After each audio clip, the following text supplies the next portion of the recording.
The holistic health space is huge, and it seems like every coach wants you to try a different program. Some want you to focus on heavy metal detox, others on chronic infections, or maybe adrenal fatigue. And then, of course, you also have topics like methylation, gut issues, or hormonal imbalances. It seems like the more you research, the more contradictory advice you get. This then leads to analysis paralysis, where you don't do anything at all and just get stuck. In this video, I want to help you overcome this and show you how to get started. We will be talking about anything that falls under the umbrella of holistic health and functional medicine. So really anything that falls outside of the realm of your normal general practitioner. To get started, let me first talk about my story so you understand where I come from. All throughout my life, I had minor health issues, especially really bad allergies and some hormonal problems. For example, as a teen, I developed gynecomastia. Because of that, I always tried to follow a generally healthy lifestyle with a good diet and a regular exercise regimen. Eventually, this led me to become a fitness coach and nutritionist and help others with their gym workouts and meal plans. So at that time, you would probably call me above average in terms of fitness. Now, this gradually changed in the last couple of years. I noticed that I would get stressed more easily, be anxious all the time, and worry about the smallest things. I thought this was just due to my stressful lifestyle and would go away over time. Like I said before, my diet and exercise regimen were on point. At least I thought so. Now, unfortunately, the symptoms didn't get better, they actually got worse.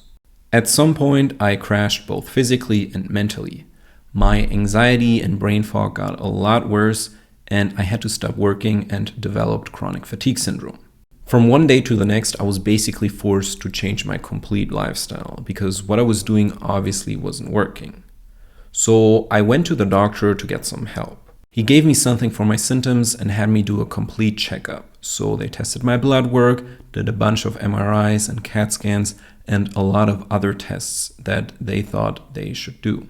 Please also do this if you feel like something is wrong with you. I'm not a doctor, this isn't medical advice. I'm just sharing my personal experience here. Unfortunately for me, at some point, my doctor said, even though we find some minor inconsistencies, overall you look fine and there's nothing more we can do for you. At the time, that was the worst thing he could have said to me because I wanted a diagnosis so bad because I wanted to have something that I could fight against or work on. I felt like I was falling apart and no one knew why. So really the only thing left to do was research all this stuff myself. I mean, I was already a nutritionist and understood the basics of human biochemistry. And I also knew how large of an impact your diet has on your health. So the step from basic nutrition to holistic health and functional medicine wasn't that large. Now, before I talk about what helped me and how I went about this, there's one important disclaimer I want to make. I will not talk about the scientific legitimacy of functional medicine and holistic health. There are some people who love it and others who think it's complete pseudoscience. All I can tell you is that before I went into it, I was a fairly scientifically minded person and thought the entire field was full of quacks and charlatans.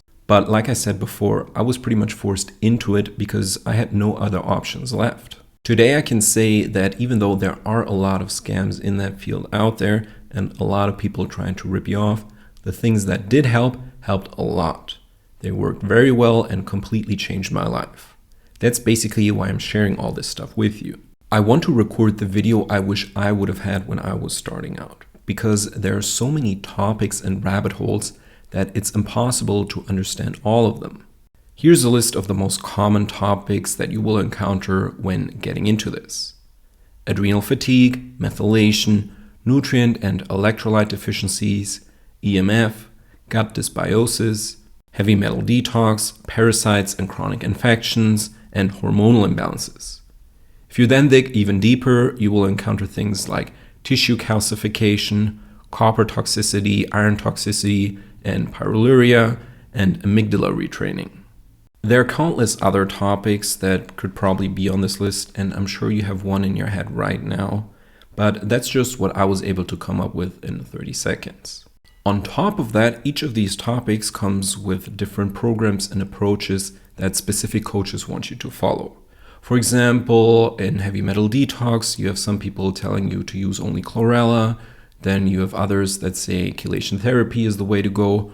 And then others will tell you, no, use the Cutler program. Many of these different approaches and opinions are often contradictory and just a vast amount of information. You can't possibly try all of them. So how and where do you start?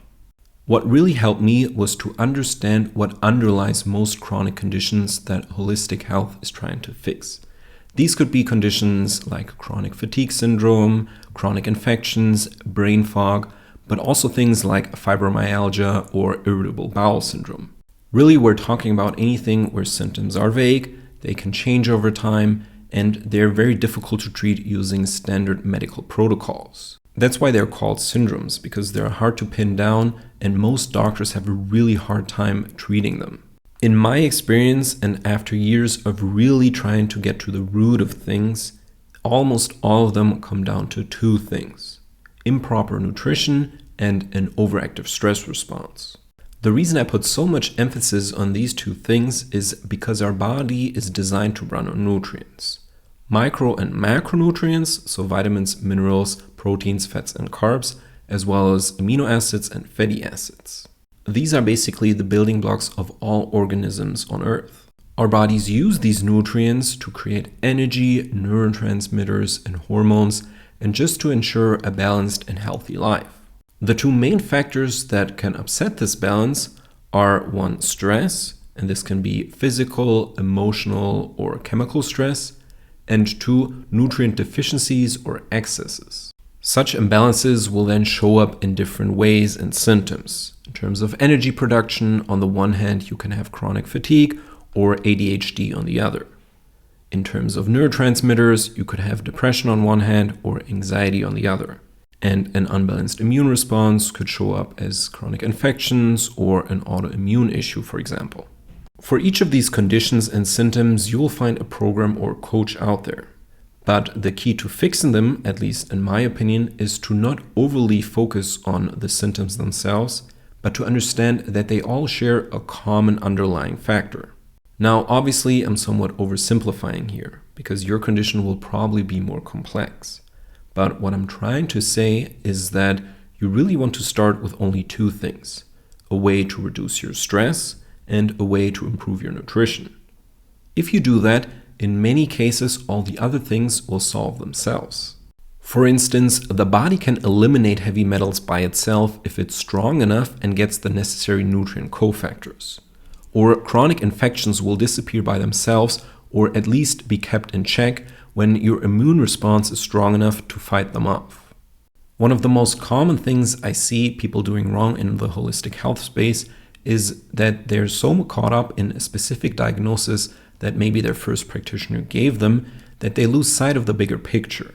They will say things like, oh, I have to get rid of my chronic infection or my parasites first before focusing on anything else. What they miss is that these things can disappear on their own if you improve your overall health. Now, of course, just telling you to reduce stress and improving your nutrition is easier said than done. How do you actually do it? Let's start with reducing the stress.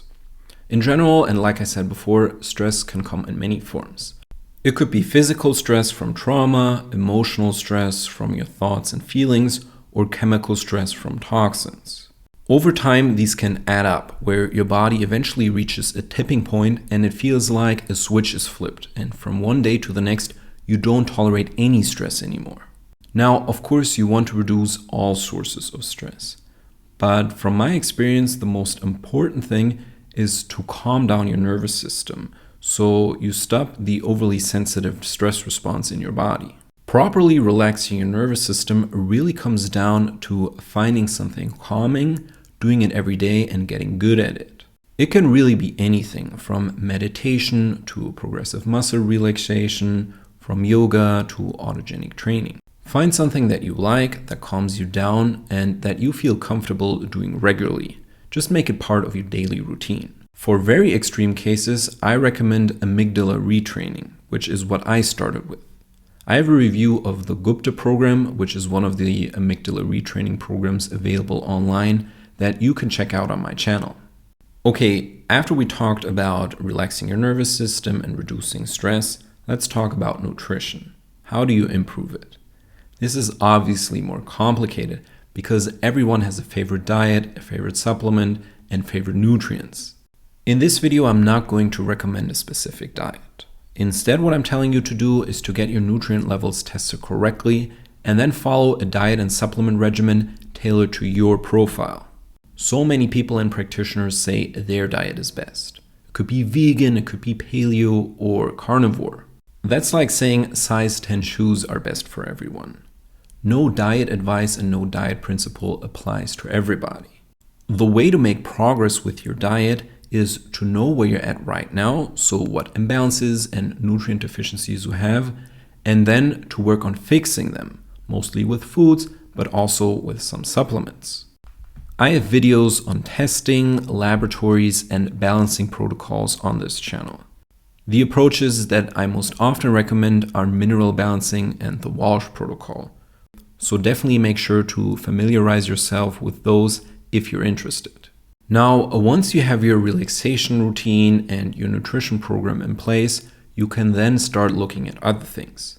That could be detoxing protocols like sauna, or it could be specific hormones or gut problems you want to look at. But oftentimes what you will notice is that these things have significantly improved or maybe even gone away entirely, just by fixing the basics that I just talked about. Before I wrap up this video, let me also share some don'ts that you want to avoid when researching anything in the holistic health space.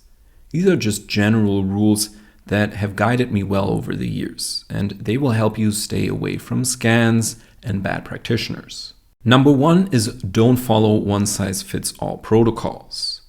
I already talked about this. Your biochemistry and your nutrient levels are unique, so you also need a customized program. In many cases, these one-size-fits-all approaches really only worked for the person advertising them. They think they apply to everyone, but they generally don't. Next, don't go with the most popular advice or the most popular guru. Some of the best advice I ever got was from crappy websites or YouTube videos with 200 views. One reason for this is that marketing as a skill and expert knowledge are somewhat mutually exclusive. Usually, the better someone is at marketing, the less of an expert they will be. And if someone is really good at what they're doing, oftentimes they're not a really good marketer or communicator. Now, of course, there are exceptions to this rule, but I found it to be true in probably 90% of the cases. Also keep in mind that those gurus that preach to millions of people online have to be very broad in their approach, because they're just talking to so many different kinds of people.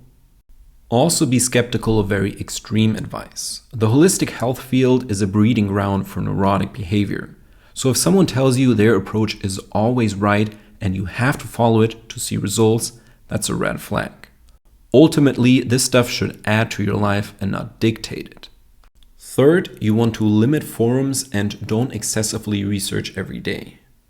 The reason for this is that forums can become echo chambers of the worst cases.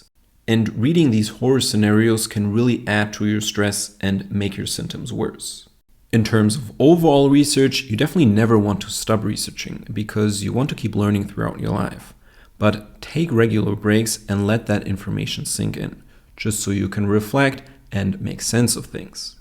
And lastly, don't be afraid to spend money. I understand that all these programs and courses out there can get very expensive.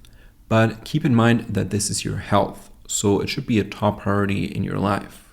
The problem with free information, for example, on YouTube, is that it can be very unorganized, which leads to information overload. Structured programs can help with that and help with your analysis paralysis. Also, I recommend everyone who's starting out with this to work with an experienced practitioner. I personally don't do one-on-one coaching, but I have a list of recommended practitioners that I can give you. And that's basically it for this video. Of course, it was really just my personal experience, and feel free to share yours. I hope I was able to give you a few pointers to help you get started. If you like this video, I will see you in the next one.